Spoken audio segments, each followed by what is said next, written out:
여러분 오늘 아침에 일어나셔서 여러분 마음밭에 어떤 씨앗을 뿌리셨나요? 한번 생각해 보세요. 저는 에듀 아티스트입니다. 교육 예술가고요. 에듀 아티스트는 제 인생의 오랜 시간 동안 부록의 날을 넘기면서 저를 돌아보면서 저를 창조하고 융합한 제가 만든 직업 이름입니다. 저는 어려서 자연 속에서 자랐습니다. 산이 있고 들판이 있고 그리고 저 산 너머에 바다가 보이는 그곳에서 자연 속에서 마음껏 뛰어놀았던 저의 어린 시절. 그 어린 시절에 회상하면 자연 속에서 뛰어놀았던 그 시간 한 시간 한 시간 한순간 한순간이 저의 오늘을 만들었다라고 하는 고백을 하게 됩니다. 어느 날 아침에 저희 아버지께서 깨우셨어요. 그리고는 저희 사남매를 밭으로 데려갔습니다. 저는 할머니가 계시고 어머니 아버지 그리고 위로 누님 둘 그리고 남동생 하나 제가 막 장남으로 중심에 사랑을 많이 받고 있었습니다.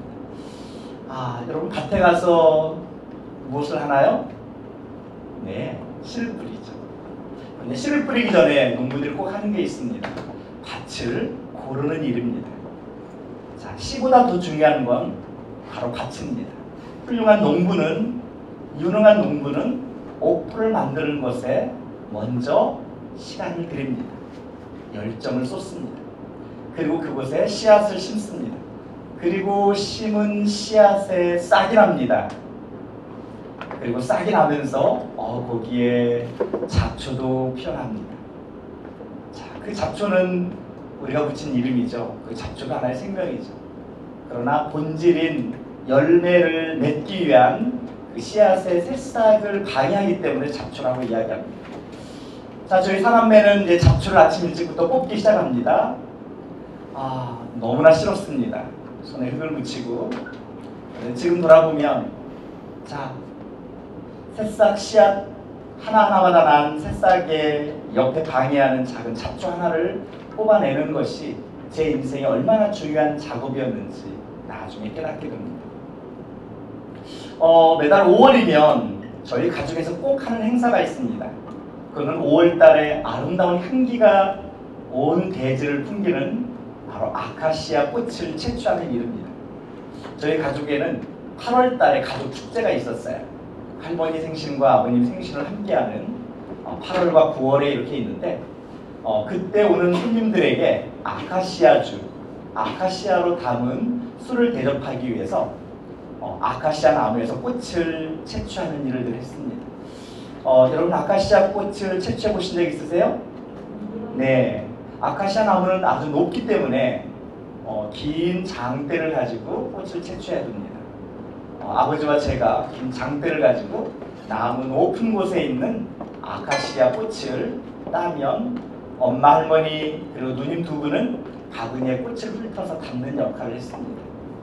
자, 그렇게 담궈진 술은 제가 참지를 못해서 어렸을 때 저게 무슨 맛일까? 그리고는 아직 100일도 채 되지 못한 항아리의 뚜껑을 살짝 열고 살짝 맛을 보았던 기억이 납니다. 그렇게 맛을 보다 너무 취해서 이렇게 잔디밭에 누워서 한참 잠든 적도 있었습니다. 그런데 높은 가지에 아카시아 꽃을 채취할 때 저희 할머니께서 알려주었습니다.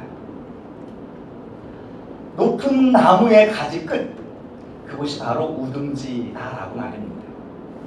여러분 우둥지란 말을 들어보셨습니까? 우둥지는 순우리말입니다. 우둥지는 나무 가지의 끝, 가지를 일컫습니다. 그리고 이 우둥지에서 새로운 햇가지가 납니다. 그 햇가지가 나게 되면 어떻게 될까요? 그 햇가지에서 이른 봄에 잎을 피워냅니다. 왜 잎을 피워내죠?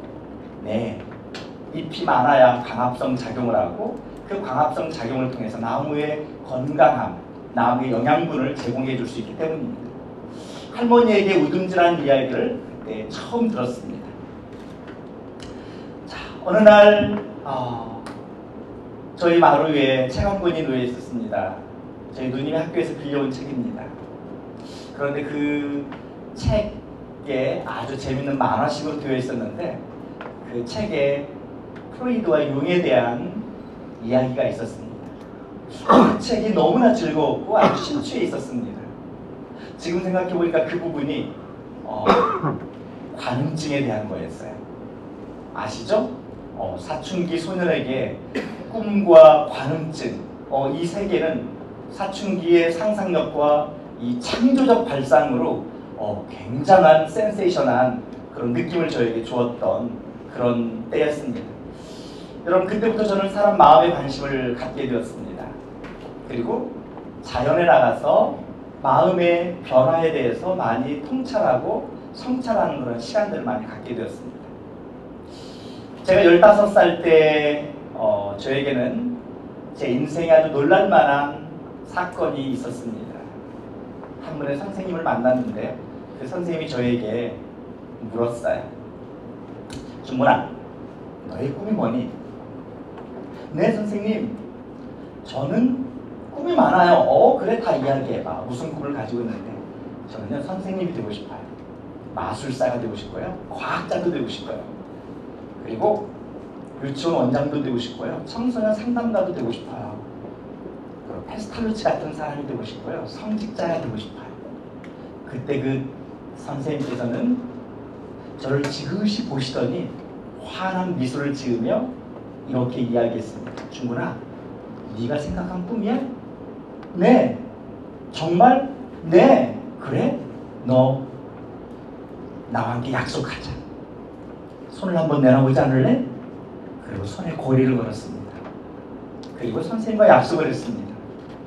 선생님께서 이렇게 말씀하셨습니다. 준구나, 내가 너의 이 꿈이 너무나 귀하고 소중한데 이 꿈을 잊지 말라고 내가 너에게 별명을 붙여줄 거야. 너는 지금부터 깨끼 소년이야. 제가 살았던 시골에서는 이 새끼손가락을 깨끼 손가락이라고 불렀거든요. 그때부터 저는 깨끼 소년이 되었어요. 근데 선생님이 손에 고리를 다 걸고 주문아, 내가 이 약속을 위해서 잊고 싶지 않아서 기도를 하고 싶어. 그리고는 손에 고리를 건 채 기도했습니다. 이 소년의 꿈을 이루어주세요. 그리고 또 이렇게 약속해 주셨습니다. 내가 이것도 부족해서 너를 위해서 내가 새벽마다 이 약속을 위해서 기도할게. 내 평생. 자, 시골 소년 어리둥절하면서 선생님의 이야기를 듣고 있었습니다. 그리고 사흘 후에 선생님께서 저에게 저희 집으로 편지를 보내주셨습니다. 그 편지에는 이렇게 쓰여 있었습니다. 준구나, 너는 깨끼 소년이야. 너는 꿈 있는 소년, 너는 심지가 고든 소년. 내가 너를 위해 기도하고 있다는 사실을 잊지 마. 너는 깨끼 소년이야. 여러분, 15살 시골 소년, 자연을 좋아하고 자연 속에서 개구리를 잡고 그리고 새를 잡아서 산에서 구워 먹고 나무에 그네를 매달고 타잔줄을 타고 자연 속에서 뒹굴었던, 학교에서는 열등감에 시달리고 소극적이고 나약하고 조용하고 누구에게도 주목받지 못했던 까무잡잡한 이 시골 소녀는 자연에만 나가면 자기 세상이었는데 선생님의 그 약속과 격려의 편지 하나는 새로운 자기만의 놀라운 가능성의 세계를 그 내면에 탄생시켰습니다. 그 무렵 저희 가정에는 아주 힘든 일이 있었습니다. 그것은 저희 어머님께서 병원에서 한 달도 살지 못한다는 백혈병 사형 선고를 받았습니다. 저희 가족은 모두가 많이 힘들고 외로운 시간을 보냈습니다.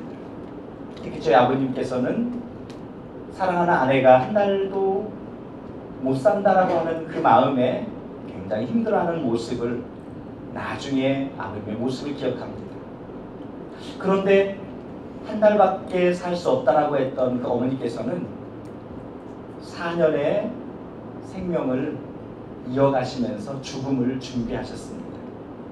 여러분, 그 4년 동안 사춘기 소년, 자연을 좋아하고 깨끼 소년이라고 마음에 또 하나의 꿈을 가지고 있던 7가지의 꿈을 선포한 이 소년에게는 무척 외롭고 힘든 시간이었습니다.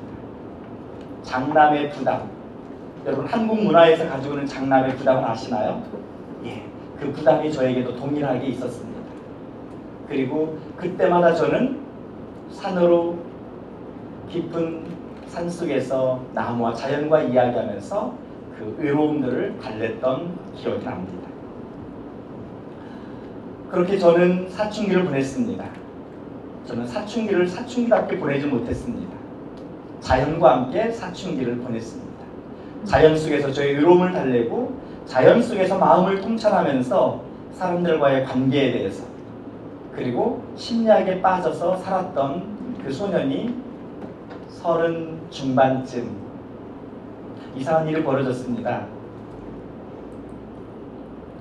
어느 날 이 소년에게 어른이 되고 결혼하고 가정을 꾸려가면서 너무너무 사회에 규격화된 삶을 살았습니다. 넥타이와 양복에 규격화된 삶을 살고 월요일부터 금요일, 토요일, 일요일까지 24시간이 부족할 정도로 아주 체계적인 계획 속에서 살았던 이 소년이 어른이 되고 35 중반에 흉추 12번의 골절을 겪는 작은 교통사고를 당하면서 병원에 입원하게 되고, 병원에 입원하면서 인생의 허무함을 경험하게 됩니다. 인생을 왜 살아야 되지? 내가 왜 이렇게 급하게 바쁘게 살았지? 내가 무엇을 위해서 이렇게 살았을까? 그리고 병실 창문 밖에 보이는 산에 있는 나무들을 보았습니다. 하루가 이틀이 지나가며 나무의 색깔이 변하는 깊은 가을의 계절이 깊어지면서 제 마음에는 그래, 나 어렸을 때 저 자연이 나를 키웠는데, 저 자연이 나를 편안하게 하고, 저 자연이 나와 함께 이야기하면서 저 자연과 함께 내 인생을, 내 꿈을 키웠는데 내가 왜 이렇게 힘들어야만 할까? 그리고는 여러분이 보시다시피 머리와 수염을 방목했습니다. 어느 분이 물어요.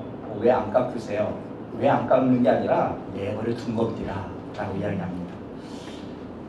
그때부터 저는 머리가 어느 정도 길고 나서 여러분 보시듯이 머리를 길게 풀어헤치고 삭다 쓰고 개량 한복을 입고 그리고 떼죽나무를 만든 지팡이를 짚고 전국 팔도를 자연을 찾아 기행하기 시작했습니다. 저에게는 놀라운 새로운 경험이었습니다. 그런 시간들 속에 제가 이렇게 양복을 입고 어딘가를 거닐다가 자연과 이야기하고 호수와 이야기하다가 제 마음에 바람이 불면 그냥 신발을 벗어서 호숫가에 집어 던졌습니다. 그리고 맨발로 집에 돌아온 적이 여러 차례입니다. 여러분, 그런데 제가 자연 속에서 저렇게 자연과 함께 삭간 여행을 하면서 전 놀라운 걸 경험했습니다. 어렸을 때 경험했던 그 자연이 제게 다시 찾아왔습니다. 그리고 자연과 깊은 만남을 통해서 어렸을 때 할머니가 저에게 들려준 우둥지, 어렸을 때 아빠와 함께 밭에서 씨를 뿌리고 토양을 고르면서 싹이 나고 열매를 수확하는 그 열매를 맛보는 그 자연과의 접촉점들을 제 안에 놀라운 새롭게 정화되어지는 그런 과정들을 경험합니다. 그리고 저는 자연과 더 친해지기 시작합니다. 그리고 우둥지가 도대체 무엇일까? 그리고 제가 연구하는 학문에서 자연을 연구하면서 우둥지에 있는 그 에너지를 더 깊게 연구하기 시작했습니다. 할머니가 저에게 들려줬습니다. 옛 어른들이 이랬단다. 며느리가 손주를 막 혼낼 때 이렇게 이야기했단다. 며느라가 너 왜 우리 손주 우둥지 꺾니? 왜 커가는 아이 기를 꺾니? 여러분, 우리는 모두 다 우둥지입니다. 저도 우둥지이고요. 여러분도 우둥지입니다. 나무 가지에 이제 새로운 새순과 그 안에 꽃을 피워야 됩니다. 그 안에 열매를 맺어야 됩니다. 여러분 그 우둥지에 많은 분들은 자녀에게, 그리고 여자친구에게, 남자친구에게, 연인에게, 부부에게, 서로에게, 그리고 직장에서 동료에게, 혹은 상사나 부하 직원에게 마음이 조급합니다. 빨리 열매를 맺기를 원합니다. 빨리 성과를 냈으면 좋겠습니다. 그래서 그 우둥지에 겨울눈을 헤집습니다. 여러분, 겨울눈에 헤집혀진 그 겨울눈 속에 있는 새로운 생명의 에너지는 봄에 자기의 때가 되어서 피어나도 온전한 잎을 피워내지 못합니다. 여러분, 우둥지, 그 우둥지는 음지에 있는 나무와 양지에 있는 나무의 우둥지는 자기의 때에 따라서 잎을 피워냅니다. 여러분의 때는 언제입니까? 그러면 농부는 어떻게 해야 될까요? 그 나무의 우둥지를 믿어줘야 됩니다. 어떻게 해요? 사랑해줘야 됩니다. 기대해줘야 됩니다. 그리고 기다려줘야 됩니다. 농부는 씨를 뿌리고 기다려줘야 됩니다. 마치 어린 왕자가 장미꽃 한 송이를 보호하고 지키고 유리병으로 바람과 위보로부터의 보호하기 위해서 열정을 쏟았던 그 관심처럼 여러분 우둥지는 믿음과 사랑과 기대로 기다려줘야 됩니다. 여러분 그때 어떤 일이 벌어질까요? 여러분의 관계 속에서 따뜻함이 생기죠. 마음이 열립니다. 여러분 새로운 에너지가 생깁니다. 그것이 바로 자기 효능감입니다. 내 안에 있는 자기 효능감. 여러분 그 효능감이 우리의 삶을 이끕니다. 우리의 비전을 이끕니다. 여러분 저는 가끔 자연에 나가서 나무 끝을 봅니다. 그 나무 끝에 있는 작은 우둥지들을 봅니다. 그 나무 끝에 피어날 그 모습들을 봅니다. 그리고 제가 살아가는 삶의 현장에서 아이들을 봅니다. 저희 자녀를 봅니다. 저희 동료를 봅니다. 그리고 전국에는 많은 엄마들을 만납니다. 그리고 그들 안에 있는 창조적 가능성을 저는 봅니다. 여러분 앞에 있는 분, 여러분 옆에, 여러분 동료, 여러분 가족, 여러분 답답하십니까? 여러분 다시 한번 돌려서 생각해 보시죠. 사랑을 주지 않고 사랑을 원합니까? 내가 믿어주지 않았는데 나를 믿어달라고 합니까? 내가 그를 기대해주지 않았는데 내게 기대해달라고 합니까? 여러분 그것은 자연 법칙을 거스르는 겁니다. 여러분 심고 거둠의 법칙, 저는 우둥지 이펙트를 여러분에게 소개하고 싶습니다. 믿음과 사랑으로 그의 가치를 인정해주고 기다려줄 때 그때 생기는 스스로 성장하는 에너지, 긍정적 변화, 창조적 에너지, 그 에너지는 바로 여러분입니다. 여러분 안에 그 창조적 에너지 가능성이 있습니다. 여러분이 우둥지입니다. 여러분의 부부가, 여러분의 부모가, 여러분의 자녀가. 시골에 가면 저희 아버님은 이렇게 말씀하십니다. 밭에 씨를 뿌리면서 아들아, 오늘도 내가 뿌린 이 씨앗이 얼마나 큰 열매를 맺을지 나는 기대한단다. 여러분을 기대합니다.